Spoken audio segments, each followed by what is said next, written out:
Hello friends, આજે હું તમારી સાથે ઘી કેળાની રેસીપી શેર કરું છું. હવે આપણે ગુજરાતીમાં એક કહેવત છે કે કોઈ સામેની વ્યક્તિ આપણા વિશે કંઈક સારું ઈચ્છે ને ત્યારે આપણે એને કહીએ કે ભાઈ તારા મોઢામાં ઘી કેળા. હવે આ ઘી કેળા કેમ બને એ આપણે જોઈએ. એના માટે મેં અહીં કેળાના કટકા કરી લીધા છે. ત્યાર પછી એક પેનની અંદર ઘી ગરમ કરવા મૂકી દીધું. ઘી થોડુંક ગરમ થાય એટલે મેં અડધી ચમચી ઇલાયચી પાવડર એડ કર્યો છે. ત્યાર પછી એની અંદર કેળાના જે કટકા તૈયાર કર્યા હતા એ એડ કરી દેવાના.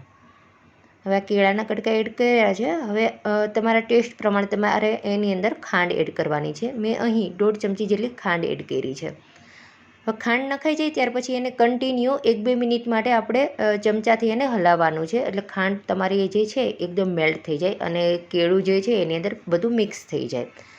જુઓ, આમાં ઇલાયચી નાખી છે ને એટલે ફ્લેવર ખૂબ જ સરસ આવશે. જ્યારે તમે બનાવો ને ત્યારે પણ ખૂબ જ સરસ એની સ્મેલ આવશે. કોઈ ગેસ્ટ આવે ને ત્યારે એકદમ ફટાફટ તમારી આ સ્વીટ તરીકે તમે એને પીરસી શકો. 2 થી 3 મિનિટમાં રેડી એવી આ સ્વીટ તૈયાર છે. અને મોળાકતનું વ્રત હોય ને એમાં પણ આ છોકરીઓ ખાઈ શકે એવી ડીશ છે આ.